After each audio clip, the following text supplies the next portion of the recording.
Students, good morning. बेटा आप सभी का एक बार फिर से स्वागत है आपके अपने यूट्यूब चैनल एस्कोसली एजुकेशन में। और बेटा आज हम पढ़ रहे हैं हमारी 4th क्लास की गणित का 8वां चैप्टर, दुपट्टे की लंबाई। दुपट्टा क्या होता है पता है ना? मम्मियाँ ओढ़ती हैं या जो तुम्हारी बहन है वो ओढ़ती हैं, उसको दुपट्टा बोलते हैं। सूट के ऊपर ओढ़ती है ना। हाँ, तो बेटा यहाँ पे देखो एक कक्षा का कमरा है, दिख रहा है ना? बच्चे बैठे हैं, मैडम खड़ी है, ब्लैक बोर्ड भी है ना, और मेज पे काफी सारी चीजें रखी हैं, pen, pencil, eraser, sharpener, book, है ना, सारी रखी हैं। तो देखते हैं यहाँ पे क्या बातें हो रही हैं। क्या मैं pen, pencil, rubber, sharpener, sketch pen, marker आदि की लंबाई का अनुमान लगा सकता हूँ? ये बच्चा पूछ रहा है। तो क्यों न हम इन वस्तुओं की लंबाई को स्केल से मापे, ये लड़की कह रही है ना? क्योंकि टीचर ने ये सारी चीजें रख रखी हैं, तो टीचर आज उनको लंबाई कैसे मापते हैं, चौड़ाई कैसे मापते हैं, ये बताने वाली है ना? तो यहाँ पे कह रहा है कि आप भी ऐसी वस्तुओं को मापकर तालिका भरें। ये देखो स्कूल में जो जो चीजें तुम्हारे पास होती हैं उनकी एक लिस्ट है। तो यहाँ पे पहले नंबर पे है पेंसिल। पेंसिल है ना, तो उसका अंदाजा लगाओ कि पेंसिल की लंबाई क्या होगी। क्या होती है पेंसिल की लंबाई अंदाजे से, तुम्हारे से, बिना मापे हुए? इसने लिख रखा है 15 सेंटीमीटर के आसपास होती है, 15 सेंटीमीटर। तो फिर पेंसिल को माप के देखते हैं कितनी होती है। अब ये पूरी हमारी पेंसिल है, इसको हम स्केल रख के ना और फिर मापेंगे। पेंसिल को हम स्केल से मापते हैं। देखो यहाँ पे ऐसे रखेंगे स्केल को, ठीक है, और इसको ऐसे माप लेंगे। तो जितने सेंटीमीटर आया है उतना लिख के ना फिर आगे से निशान लगा के आगे का माप लेंगे। ये थोड़ा छोटा स्केल है, टूटा हुआ है यहाँ पे, है ना? तो इससे हमने मापा और ये हमारे पास कितनी सेंटीमीटर आई, ये हम माप के यहाँ लिख देंगे। तो इसने माप रखी है, वो लिख रखा है 13 सेंटीमीटर, है ना? अब पेंसिल तो इसने माप के दिखा दी, अब तुम्हें मापना है। आगे हम पेन लिख ले, रबर, शार्पनर, मैथ्स की बुक लिख ले, क्योंकि मैथ्स का काम हो रहा है तो हम मैथ्स की बुक माप सकते हैं, हिंदी की भी माप लें, जरूरी नहीं है कि मैथ्स की मापें।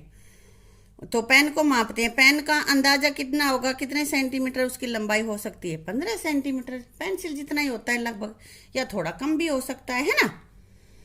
15 सेंटीमीटर। तो उसको माप के देखो कि एक्चुअल में उसकी लंबाई कितनी है। तो देखो यहाँ पे देखते हैं, ये पेन है ना, यहाँ रखा हमने, और ये पेन के ऊपर रखा हमने अपना स्केल यहाँ पे। यहाँ तक तो हमारा आया, आगे फिर और मापेंगे हम यहाँ तक। तो बेटा हमारी इसकी लंबाई कितनी हो गई? पहले हमारे पास ये थी 10, और यहाँ पे ये 1 2 3 4 4 है, 14 सेंटीमीटर। तो ये हमारे पास आ गया 14 सेंटीमीटर, ठीक है। अब आगे मैंने लिखा है रबड़। रबड़ तो छोटा सा होता है ना, अंदाजे से लिख दो उसकी। पहले तो कितनी लंबाई होगी अंदाजे से लिखनी है, 5 सेंटीमीटर। और फिर रबड़ को हम मापेंगे जैसे हमने पेंसिल मापी थी, है ना? तो ऐसे ही माप के हम यहाँ पे लिख लेंगे, तुम्हें करना है खुद। और यहाँ नहीं कि सिर्फ रबड़ और पेंसिल का ही निकालो, तुम आगे और भी चीजें लिखोगे, बुक लिखोगे, अपनी नोटबुक में करना है तुम्हें, ठीक है। पेंसिल तो लिख दी है, पेन भी लिख दिया, रबड़ भी लिख दिया, तो यहाँ मैथ्स की बुक लिख सकते हो। उसके बाद तुम शार्पनर लिखना, स्केच पेन लिखना है, ऊपर लिख रखे हैं सारे, ठीक है। इनको लिख के ना और फिर करना। अब बेटा बच्चे घर आ गए हैं और ये लड़की यहाँ पे कह रही, माँ आज हमने अपनी कक्षा में पेन, स्केच पेन, पेंसिल की लंबाई स्केल से मापी। अब ये कह रही है परंतु मैं दुपट्टे की लंबाई स्केल से नहीं नाप सकी। स्केल बहुत छोटा होता है और दुपट्टा लंबा होता है, तो इसके लिए हमें जरूरत किसकी पड़ेगी? इंची टेप की, जो कि मीटर होता है, फीता जिसको बोलते हैं ना। तो ये इंची टेप है। माँ कह रही है कि दुपट्टे की लंबाई इससे माप लो। मैं भी तो कपड़े सिलते हुए इसी का प्रयोग करती हूँ। कपड़े सिलने के लिए इंची टेप का प्रयोग होता है ना, वो स्केल से बड़ा होता है ना? तो मेरे दुपट्टे की लंबाई 1 मीटर और 85 सेंटीमीटर है। ये उसने माप ली, देखो मापने लग रही है ना। इंची टेप देखा है सभी ने? हाँ देखा है ना। देखो 1 मीटर में कितने सेंटीमीटर होते हैं, ये मैंने पहले भी बता दिया था ना। तो 1 मीटर में 100 सेंटीमीटर होते हैं। 1 मीटर बराबर है 100 सेंटीमीटर, ठीक है बेटा।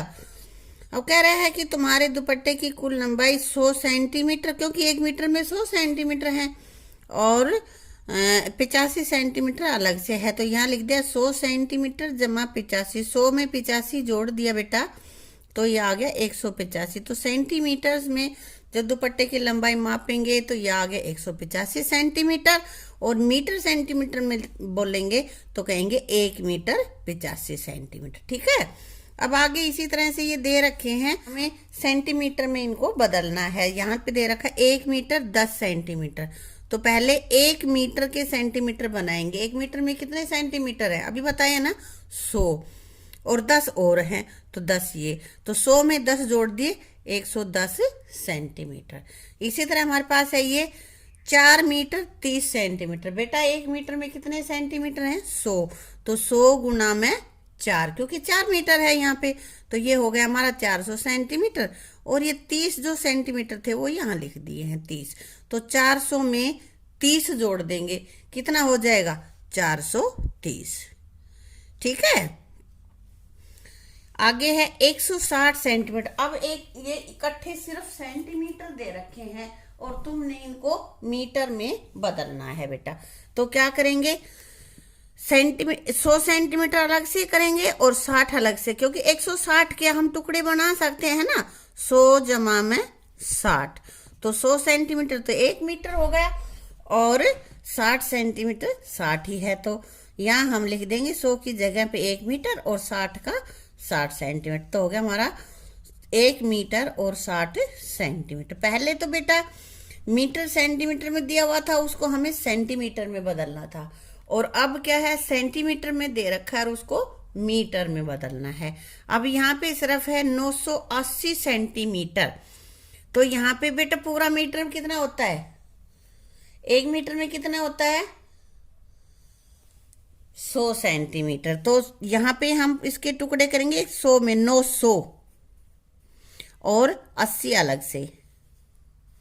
ठीक है, तो यहाँ हो गए 900 के कितने मीटर हो गए, 1 मीटर का 100, और 100 को जब हम 900 से भाग देंगे तो 100 नेमा 900, तो 9 मीटर और 80 सेंटीमीटर।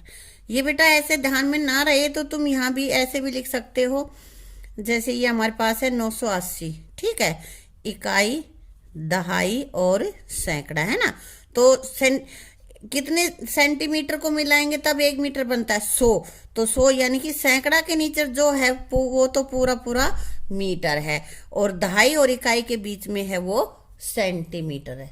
ठीक है, सैकड़ा होते ही ये मीटर में बदल जाएगा, क्योंकि 1 मीटर में 100 सेंटीमीटर ही होते हैं, तो यहाँ सैकड़ा के नीचे 9 था इसलिए हमने 9 लिख दिया। बेटा कोई सा भी जो तरीका आपको पसंद आए उससे तुम कर सकते हो, जो तुम्हें आसान लगे समझ लेना। ठीक है, अब बेटा आगे कह रहा है कक्षा कक्ष में मौजूद वस्तुओं को मापे और नीचे बनी तालिका को भरें। ये नीचे तालिका बना रखे यहाँ पे हैं, और फीते की भी जरूरत पड़ेगी, क्योंकि जैसे दरवाजे को क्या क्या नापना है हमें, मेज की लंबाई चौड़ाई, दरवाजे की लंबाई चौड़ाई, ये चीजें हम सेंटीमीटर उससे स्केल से नहीं माप सकते। दरवाजे खिड़की को तो हम मीटर की हमें जरूरत पड़ेगी, इसलिए हम यहाँ पे फीता ही यूज कर लेंगे इनके लिए हैं। तो मेज की लंबाई, या तो वस्तुओं के नाम लिख रखे हैं जिन जिन की तुम्हें मापना है, तो यहाँ मेज की ये माप है और ये माप सेंटीमीटरों में है। तो मेज की लंबाई बेटा तुम्हें माप के लिखनी है, मैंने मापा है लिख दिया है। जरूरी नहीं है कि तुम्हारे पास मेज हो इतनी ही बड़ी हो, छोटी भी हो सकती है और इससे बड़ी भी हो सकती है। ठीक है, 1 मीटर 40 सेंटीमीटर ये उसकी लंबाई मापनी है तुम्हें।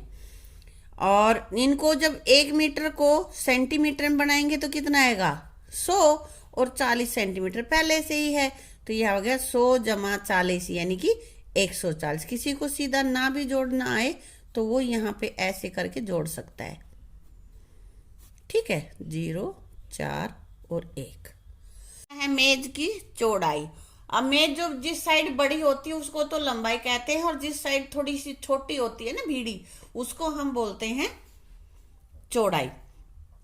1 मीटर 95 सेंटीमीटर, ये हमने वैसे अंदाजे से मेज की चौड़ाई देख लो कितनी है बेटा यह मेज की चौड़ाई, जैसे लंबाई 1 मीटर है तो चौड़ाई तो इससे भी कम ही होती है ना। तो हमने मान लिया इसके, ये देखा है हमने ना, मापी अपनी मेज तो वहाँ 95 सेंटीमीटर थी, मीटर पूरा था ही नहीं उसका। तो यहाँ मीटर की जगह हमने लिख दिया 0 और सेंटीमीटर थे 95। तो आगे जब जोड़ेंगे तब क्या करेंगे, यहाँ भी जब मीटर सेंटीमीटर, ये तो 0 है, 0 जमा 95 कितना होगा, 95 सेंटीमीटर उसकी मेज की चौड़ाई है। फिर माप रहा है ये दरवाजे की लंबाई। अब दरवाजा मापना है तुम्हें बेटा, किससे मापोगे, स्केल से या उससे, फीते से, फीते से मापेंगे इसको। तो ये कितना दरवाजा कितना मीटर निकला है मेरा, 1 मीटर 75 सेंटीमीटर। तो इसको जब सेंटीमीटर में बदलेंगे तो क्या करेंगे, 1 मीटर का सेंटीमीटर बनाएंगे, 100 और जमा 75, तो ये हमारा हो गया 175 सेंटीमीटर। ठीक है, आगे ही दे रखा है दरवाजे की चौड़ाई, ब्लैक बोर्ड की लंबाई, ये सारी तुम्हें बेटा खुद मापनी है अपने स्कूल में। अभी तो लॉकडाउन है, तुम घर पे हो, है ना, तो जब स्कूल जाओगे तब मापना और इस पे लिख दे। ठीक है, के साथ बेटा ये वीडियो हमारी यहीं समाप्त होती है और आगे का पोर्शन करेंगे अपनी अगली वीडियो में। ठीक है, थैंक यू।